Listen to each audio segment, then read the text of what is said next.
Hoje, Marcos capítulo 12, nós estamos avançando na nossa meditação e o Espírito Santo vai falar com você. Ele vai direcionar você. A palavra de Deus, ela é tão viva, ela é tão poderosa, que ela nos faz ser avivados por ela. Você crê nisso? É isso que vai acontecer hoje. Vamos pedir a direção de Deus. Meu Pai, vem nos dirigir nessa meditação e fala conosco, em nome do Senhor Jesus. E começou a falar-lhe por parábolas. Um homem plantou uma vinha e cercou-a de um valado e fundou nela um lagar e edificou uma torre e arrendou-a a uns lavradores e partiu para fora da terra. E chegando o tempo, mandou um servo aos lavradores para que recebesse dos lavradores do fruto da vinha. Mas este, apoderando-se dele, o feriram e o mandaram embora vazio. E tornou a enviar-lhe outro servo. E eles, apedrejando-o, feriram na cabeça e o mandaram embora, tendo-o afrontado.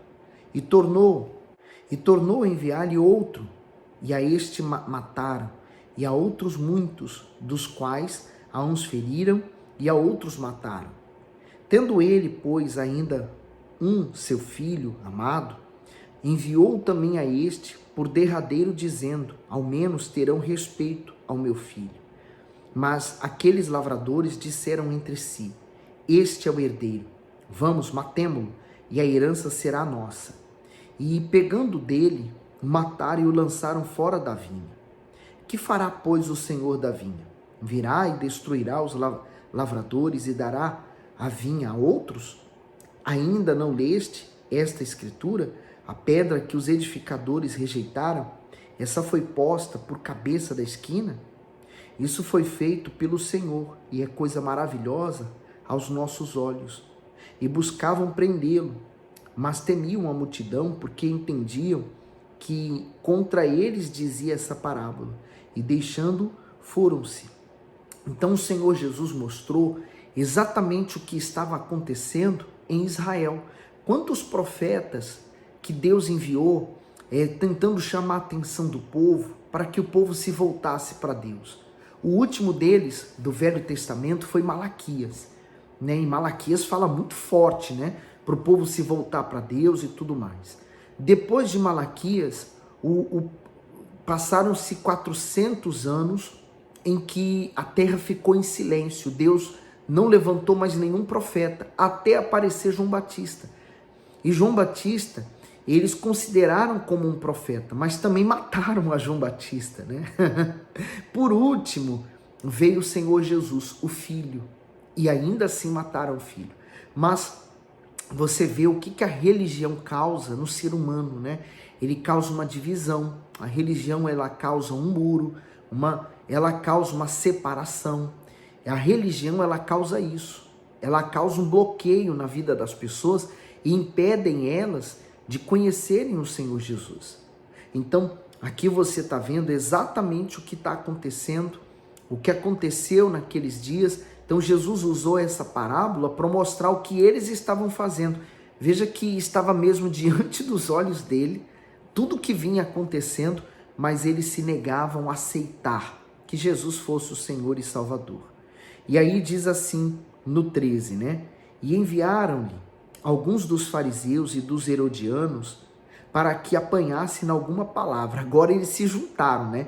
Esses dois grupos não se aceitavam uns aos outros, porque os fariseus eram uma classe econômica mais rica e eles tinham suas doutrinas, né? Eles eram rigorosos na lei, na obediência à lei e às doutrinas dos homens. Os Herodes eram mais suaves no aceitar a lei. Tanto é que aceitavam que Herodes, por exemplo, ele tivesse um caso com a sua cunhada. Então, são aquele grupo mais leve. Então, eles se juntaram para ir tentar contra o Senhor Jesus. Olha o 14. E chegando eles, disseram-lhe: mestre, sabemos que és homem de verdade e de ninguém se te dá, porque não olhas a aparência dos homens. Antes, com verdade, ensina o caminho de Deus. É lícito dar o tributo a César ou não? Daremos ou não daremos?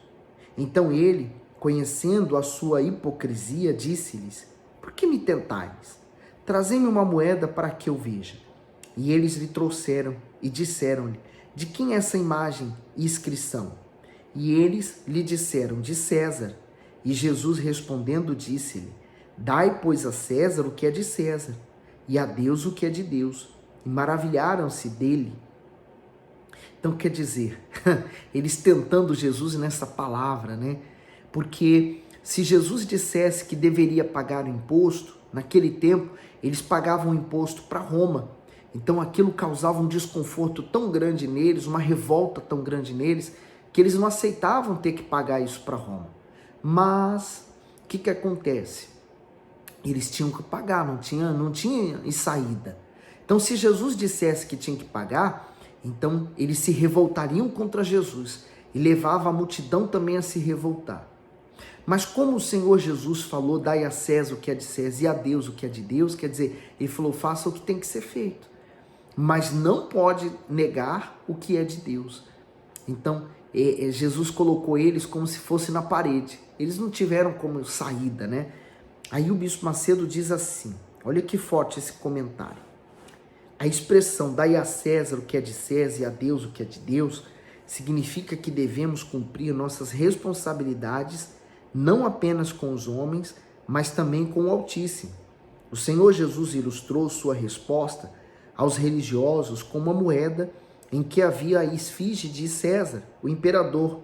Com isso, o Messias mostrou que, embora houvesse impostos indevidos, o povo deveria reconhecer a autoridade do governo. Depois você medita lá em Romanos 13, do 1 ao 7, e de 1 Timóteo 2, do 1 ao 6.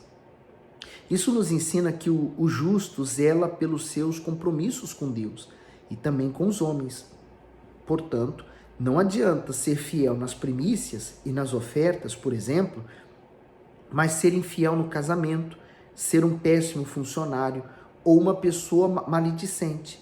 O Eterno requer obediência aos seus mandamentos, mas deseja ainda uma conduta íntegra e reta com respeito às leis civis e às pessoas. No 18, ele começa por dizer: então os saduceus, que dizem que não há ressurreição, aproximaram-se dele e perguntaram-lhe, dizendo: mestre, Moisés nos escreveu que se morresse o irmão de alguém e deixasse a mulher e não deixasse filhos, seu irmão tomasse a mulher dele e suscitasse descendência a seu irmão.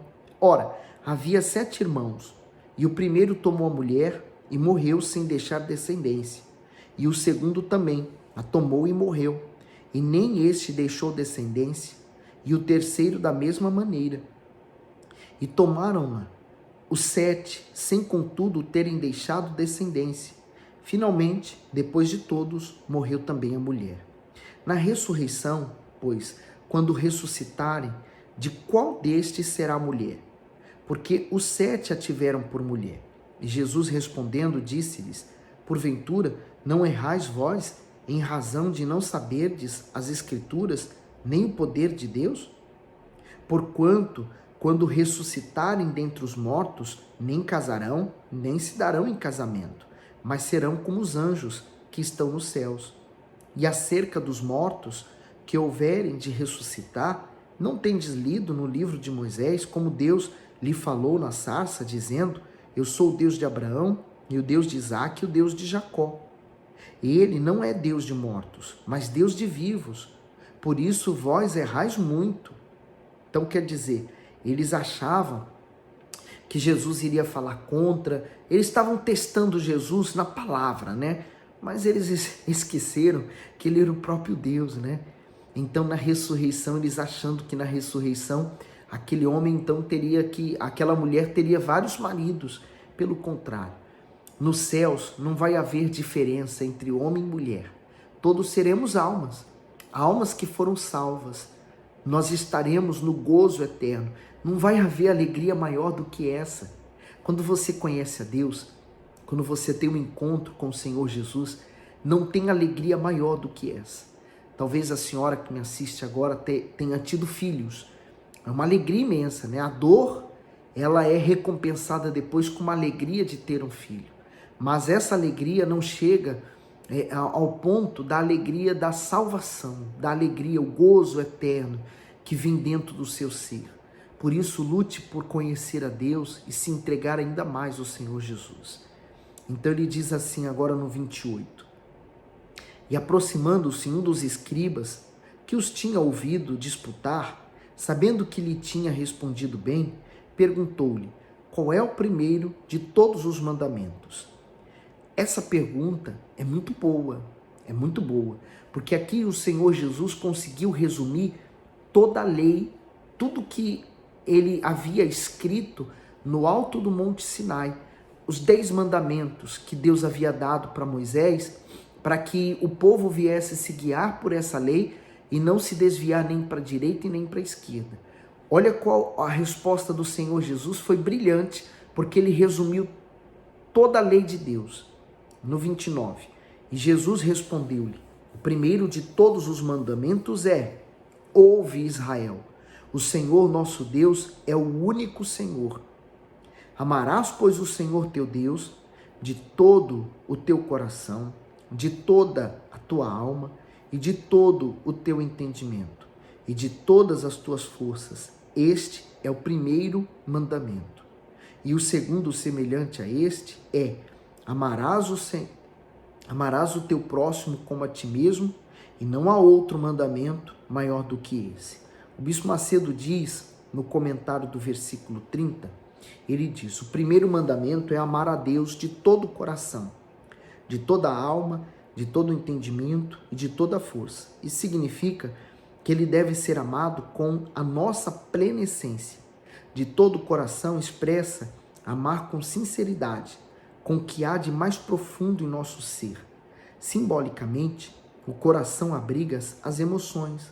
Por isso, ao pedir que as pessoas o amem com o coração, o Senhor almeja que sejamos capazes de conduzi-la à obediência a Ele. De toda a alma, quer dizer que o amor a Deus deve ser com devoção e disciplina, pois a alma representa os desejos humanos.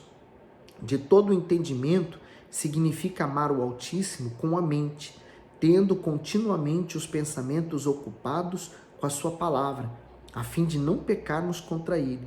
De todas as forças, é amar com intensidade, energia e disposição para buscar a presença de Deus. O Senhor não oferece ao ser humano um amor qualquer. Pelo contrário, seu amor é perfeito, intenso e sacrificial. Por isso que lá em João 3,16 diz: Deus amou o mundo de tal maneira que entregou o seu Filho unigênito. Por isso pode exigir que tipo de amor quer em troca. É muito glorioso. No comentário do 31, o Bispo Macedo diz assim: o segundo mandamento decorre do primeiro e são inseparáveis, pois quem ama a Deus estende espontaneamente esse amor ao seu semelhante. Esse amor consiste em sinceridade, respeito e zelo pelo bem-estar físico e espiritual do outro.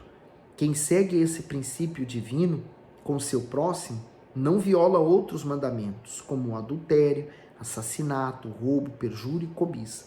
Porque você tem que pensar o seguinte: aquilo que você não quer que façam contra você, você não vai fazer pelos outros. A maneira como você quer ser tratado é como você vai tratar os outros.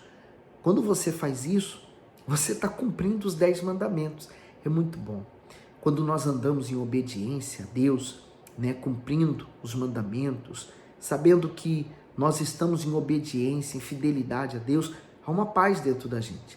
Ainda que venhamos sofrer por injustiças, problemas, calúnias, difamações, ainda que venham surgir várias coisas contra nós, há uma certeza dentro da gente: eu estou em obediência, Deus vai me livrar disso aqui.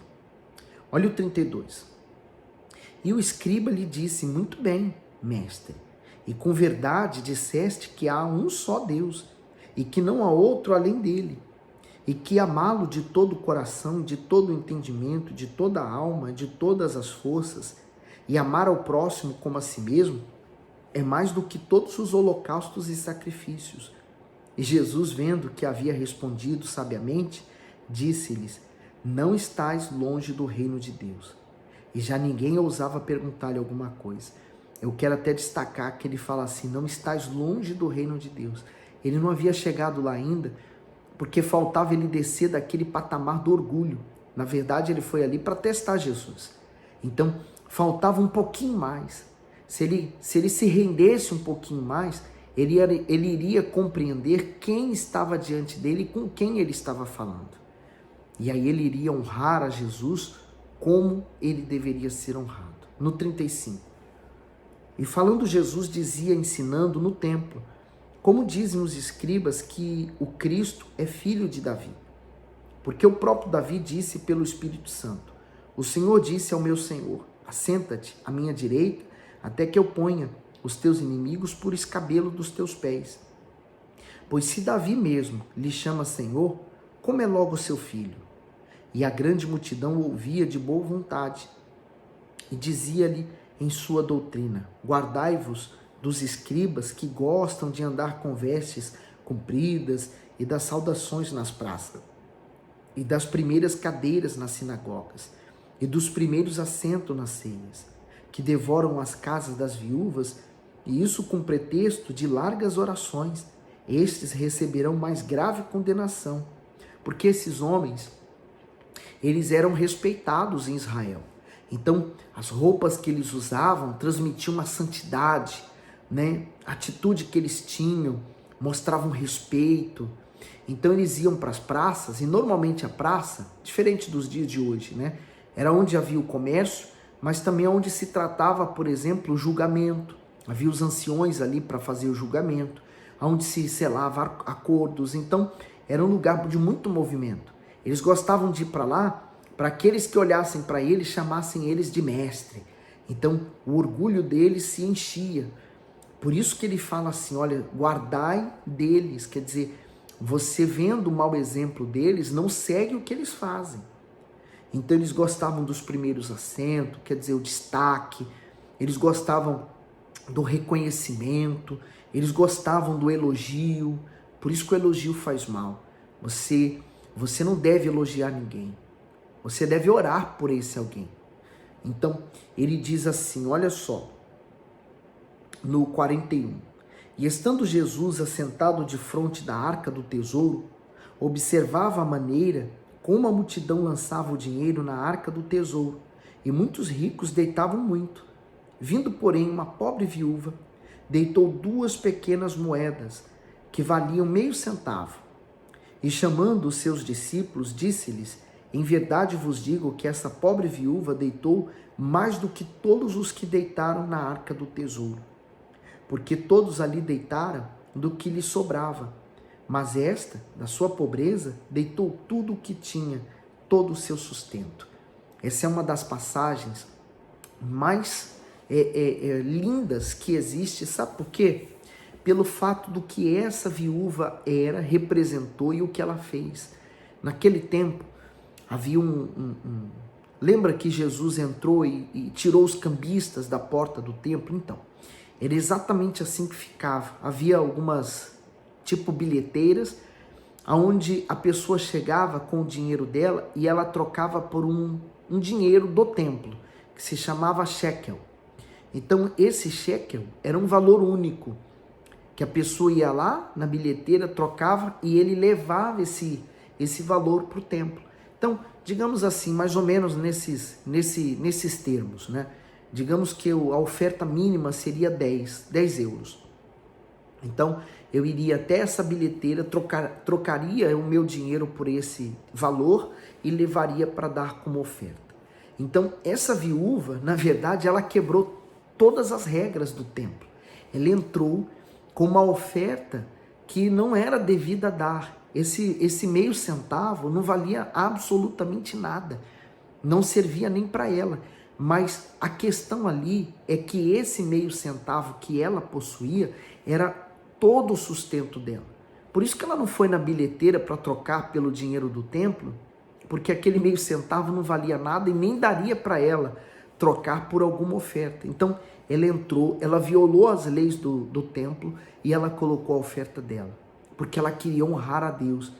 E ela, por si, pela atitude, toda a atitude dela, ela chamou tanto a atenção do Senhor Jesus, que o Senhor Jesus notou ela no meio daqueles ricos que davam grandes somas de dinheiro, mas a soma que eles davam era, na verdade, o resto que eles estavam dando, não representava nada para eles, mas aquele meio centavo representava todo o sustento daquela mulher.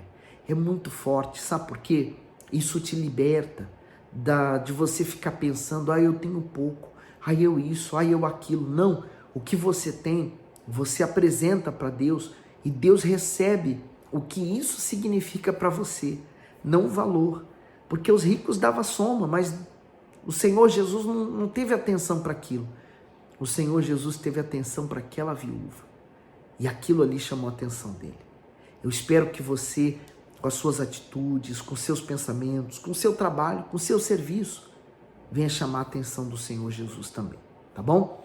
Que Deus abençoe você e ilumine você grandiosissimamente.